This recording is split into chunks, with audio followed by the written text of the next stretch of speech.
Welcome to What's the Obsession, a channel that respects both victim families. We ask that you do the same in chat and in your comments. Do it again, Cece. Get it.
So it was probably around June 1st or something. That's when I first met her.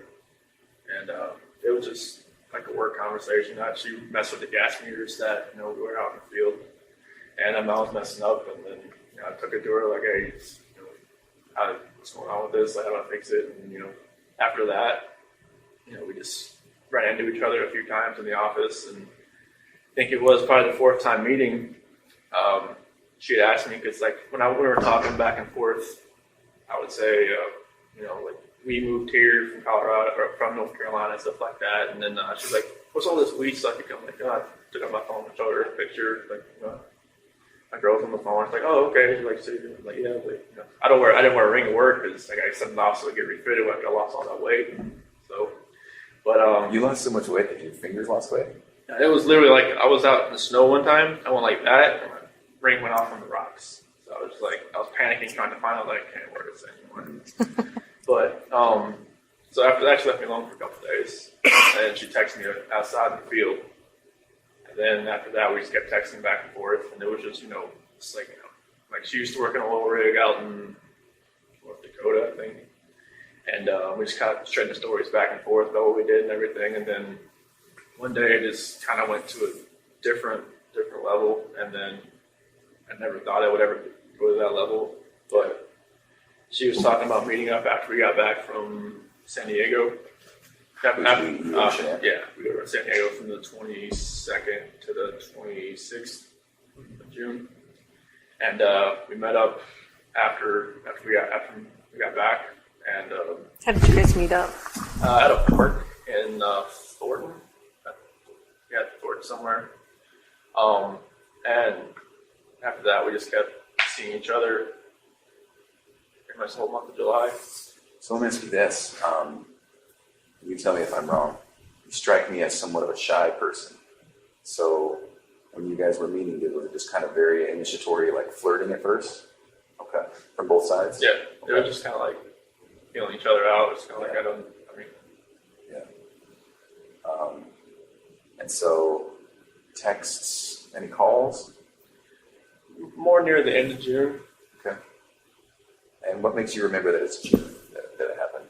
Because we called each other before I left to go to San Diego. Oh, okay. All right. At first, did you think something might happen? I just thought it was just flirting. I didn't think it was actually like something that would actually happen. Yeah. Well, it's totally natural, right? I mean, everyone kind of flirts at work, right? Because the relationship between men and women is different. So if you're working with a girl at work, it's just kind of natural to flirt. I get it. I wish I was out in the field more instead of out in the office. Those, Yeah. I kind of see it in your eyes. That's kind of where the path started, isn't it? Yeah, I mean, if I was like, because when I went from like a rover to a field coordinator, like I would spend more time in the morning time in the office trying to get everything like situated where we're going to go, and everything like that. And, you know, if I was a rover, I'd be more out in the field instead of like coming to the office like for more than an hour. Right. It just gave me more time to run into her, pretty much. Yeah. Okay. What did she know about you? Did she know you were married at first? She did once I showed her the pictures Yeah. on my phone. Yeah. On the, like, you know, the home screen picture. And everything. So was your wife in that picture, or was it just your girls? It was just my girls right there, but my wife was the lock screen. Oh, So she knew I was married with my kids. Okay. are you aware that she said she didn't know you were married? What did you think about that? I figured it was like, you know, just trying to save face, trying to, you know, I just trying to, something my sister said, it was like, just trying to keep things together. Yeah. Just trying to, she phrased it a different way, but just kind of like, it's like ground control, just trying to control everything that's going on around her, because I'm sure she got bombarded by all kinds of different sides from the media and everything. So, and Have you friends. talked to her at all? No. I'm hoping she hasn't, like, you know, written me in a different alias or something. I'm not talking to her that way. Oh, And are you not allowed to talk to her? I would hope that. Okay. No one's told you that, though? No, I mean, I would expect, like, I thought, like, in Colorado, it said, like, on a DOC list, if you're on, like, a victim list, you can't call anybody. Oh, right. But here, I'm not sure if that's the same. But I just talked to my sister, parents, some friends of my parents. do you wish you could talk to her? Maybe once, just to Get some closure? say, like, hey, you know, just once. Yeah. Just to say, hey, like, I'm sorry this all happened. I'm sorry. I'm not sure, like, what happened, like, afterwards, like, what you went through, like, if you had, like, counseling, if you're, like, you know, different state, if you had to leave everything behind. I just wanted to let you know I'm sorry, and that's not something I ever saw in my life happening or happening to somebody else either. Would you be all right if we told her that? That's fine. Do you want us to? Do you want us not to? And if she would want to even talk to you guys, then I'm not sure if someone comes in. I'm sure she'd answer your phone call more than the attorney phone call that she didn't want to go answer. Oh, so your attorney tried to call her and she wouldn't answer? Yeah, because I remember her phone number, but after that they figured out, I guess, where she lived. They left a business card there. And she just, pretty much after like the fifth attempt, she said stop. Oh. Yeah. Yeah. I'm sure she's getting bombarded like everyone else, so. Hopefully it's calmed down since, but I'm sure, like, I just hope she can, like, I'm not, there's like normalcy for her, not since she's on the outside, but I'm hoping it can get that way at some point. I'm not sure if she had to leave Colorado or not, but I'm sure, like, that would have been hard if she did. Mm-hmm. Shanann Darker was her dream job, so that's one thing I always, like, asked my attorneys is, like, did she have to leave? Like, did she have to do anything at work? Because that was one thing, so she always told me that was her dream job, so. Mm-hmm. Oh, really? What does she mean? Like in the oil company in the dark, I was like, you know, I mean, unless you're working for like BP or like ConocoPhillips or something. Oh, I see what you're saying. In the dark, I was like, you know, It's like big leagues. yeah. Can I ask kind of a tough question? Did you love her? I felt like it was true. Yeah. I think so too. I think it was the same from her. Okay.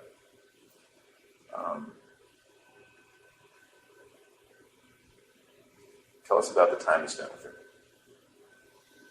I mean, it felt like it was, you know, I think like when you say like I was more like a shy guy, it's kind of like I've never like been pursued by anybody before. It's kind of like I was the one, you know, trying to pursue. Because like when me and Shanann met, it was like, you know, she was always like pushing me away, kind of like, you know. She was sick for a while, right? Oh yeah, she had just got diagnosed with lupus, and she was on like a bunch of different medications and stuff. And, it was like, I guess I wasn't her type. And You weren't her type? I wasn't her type. Cause like she told me like when she first, because we had met. She told you that? Yeah, You're not. I remember you telling me that. Yeah, it was like, when we first met, like it was at a movie theater. And my cousin's ex-wife set us up. You were dressed like shit, weren't you? I think that's what you told me. Yeah, I didn't know like that. They weren't having any games? So she was fancy and he was in like shorts and tennis shoes or something, right? Shoes and, like, I should have known the doorman, was in a suit. And I was just like, this isn't good. And, like, Was it a theater? It was a fancy theater, right? It was Kinda? in Charlotte. It was called the Epicenter, and apparently they give you like champagne and all kinds of stuff. Oh, this is a fancy date night theater. Yeah. Yeah. I think he came like he was going to a Like I was Cinemax, Like I was going to a bar. like AMC. Like a white theater. No, it was like you Movie just watched theater? a normal movie, but like you can like drink champagne and like Yeah. have like a Jack and Coke inside the theater and just Yeah. sit there and just whatever. But like yeah, it's when she first saw me, she was like, I should probably just turn and talk to the bartender a little more. Like, no, I'm not you're here to meet. But yeah, like I was like persistent trying to pursue something. I liked her, and even on our first date, like I couldn't even eat anything really. I was just like, You're so nervous? yeah, Really? yeah. She was just like chowing down, and she was like, you eat like a bird. I'm like, oh, that's funny. And she talked to my parents like months later. She was like, this guy just never ate. And he's like, this guy eats like a trash disposal. I was like, no, not around me. I was like, well, I was nervous. I was just like, I was always like shaking and everything. But yeah, I was always pursuing her, and then just like finally, I grew onto her. Like I would always like with her medications and stuff. I would always she had like 8 bottles of medications, so I would always get like her day and nights and kind of like put them all in that little flip open Pill box. all that kind of stuff. And I would always be around her. I even went to her colonoscopy. She said after that she knew that I was like kind of a keeper. It's like who goes to a colonoscopy after 3 months with somebody? Right. That's a little soon. Well, she asked if she needed that ride. I'm like, yeah. She's like, you want to go to colonoscopy with me? I'm like, sure, why not? Yeah. Like I even sat with her while she drank that nasty stuff all day. Yeah. Oh. Where she's in the bathroom That's all a good day? test. that clear stuff that doesn't really taste clear. Yeah, but yeah, it was. I mean, it felt like it was a great relationship. Everything was great. Now you're talking about with Kissinger? No, with No, I'm talking about Shanann. and like the first year, my parents never. I don't know. My mom was always kind of hesitant. Why? I was the baby, I guess. I never, I never had a girlfriend in high school, so it's kind of like she never really saw me Oh, interesting. So she's kind of watching her baby walk out a little bit. Yeah, because when I turned 18, I graduated. I never moved back.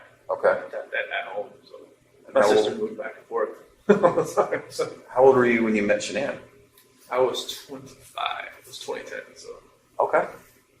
So no serious girlfriends before that? nothing more than 6 months or so. Yeah, there was some girls here and there, but just nothing more than the last girlfriend I had before Shanann, she was just actually got divorced, and I should never did that. But it was more of I was kind of helping her get through her divorce. It seemed like she went on to somebody else. I'm like, oh, nice to know. You're the rebound guy? A rebound guy. Pretty much, but that's how it goes. Would you say that in your relationships with women, it seems to me, and you tell me if I'm wrong, it seems to me like you're attracted to maybe a more dominant personality? It seemed like it because I'm more of the just reserved. I mean, I just kind of go with the flow type. Yeah. But then Shanann usually made all the decisions. It seemed like so. I get that. I'm the same. Yeah. I don't know what it is. Yeah. I don't think that's right with you, but So then, and I know it's hard to keep bouncing back and forth, but and one of the reasons we're here is we just keep telling ourselves, Chris just does not fit the mold. Chris does not no. like this. Just it just blows us away what happened, right? And so we will do a little bit of bouncing back and forth, and that's really just to get to know you a little bit better, because we never really got that chance, did we? We were talking twice. Yeah. Met you once. Yeah. Probably like three. Well, maybe 3 or 4 times probably. So then do you call her Nikki or Nicole? I would call her Nikki. Okay. I know there's so many Nikki's and Nicoles in this. Right, there is. I got confused. So we'll call her Nikki. Okay. So then with Nikki, was it different? It just seemed like I was more in control. It seemed like, and that never happened. Like she'd actually like ask me like my opinion on a lot of things, and just like what I wanted to do, and just kind of like, okay. That was new, wasn't it? Very new. Oh, that's fascinating to me.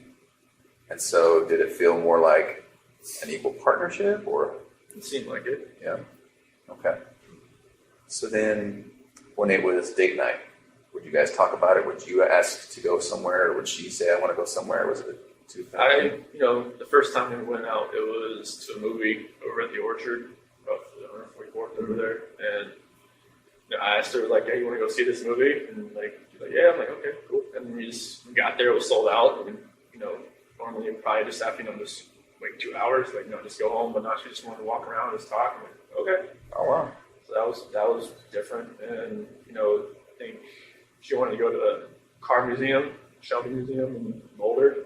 I've never been there, and That's right up your alley. I was just like, that was awesome, just to walk around cars for like an hour or so, and then drag race in Vandermeer. Okay. I haven't been to a drag race since 2008. That was in Charlotte. Okay. Like they have a 4-lane drag strip over there. This like the NHRA, the Top Fuel and fun car stuff. Like me and my dad used to grow up. And just go there like all the time. And then went camping in Sand Dunes National Park, and I'd never been camping. I always wanted to do it. Thought it was she'd done it like countless times. Oh really? Okay. She's outdoorsy? Yes. Okay. Yeah, she's I guess every time like she needed to clear her head, she'd just go by herself, just go somewhere. Oh. Yeah. But she's a completely new type of person and relationship. Yeah. Okay. All right.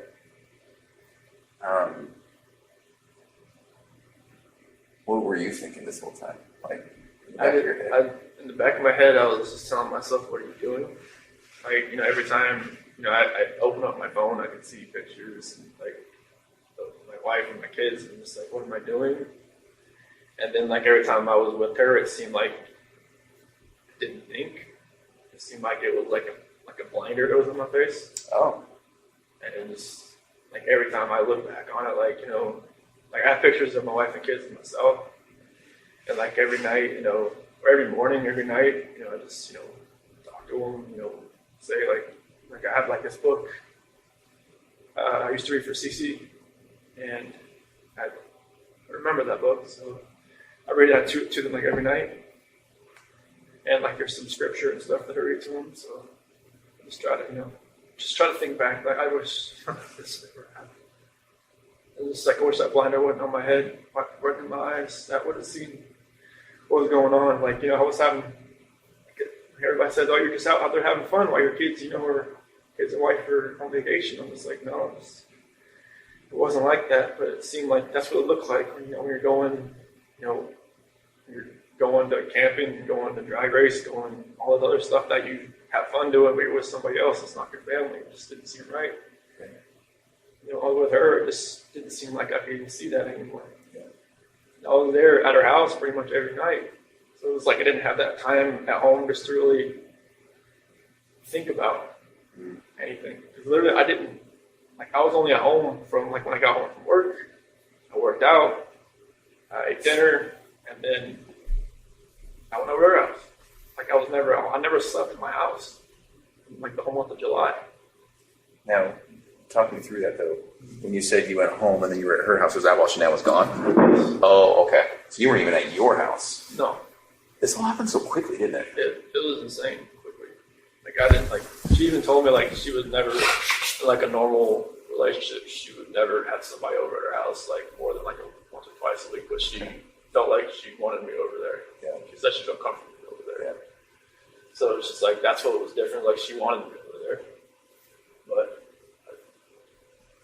I just wish that all that would just go away. I just wish I almost like I know it's hard, I know it's wrong to say I wish I'd never met somebody, but I wish I'd, maybe met her at work and then just kept it that way. I think if we had a time machine, I don't think this would happen again. Because some people, when this happens, you're like, well, if it wasn't this time, it would have been next time, or it would have been the next time. It just wouldn't have happened with you, would it? And it happened so quickly that you tell me if I'm wrong. You're not the type of guy to take control sometimes when you need to. Yeah, it seems like that's just what happened. Yeah, I didn't take control of the situation. It was like the situation controlled me. Right, it just happened. No, I get that, man. I'm somewhat passive myself, and it's like, there's situations where I'm like, well, why did I let that keep going? Yeah, I don't know why. It was like a roller coaster ride that I just kept punching and taking on, and just never picked it up.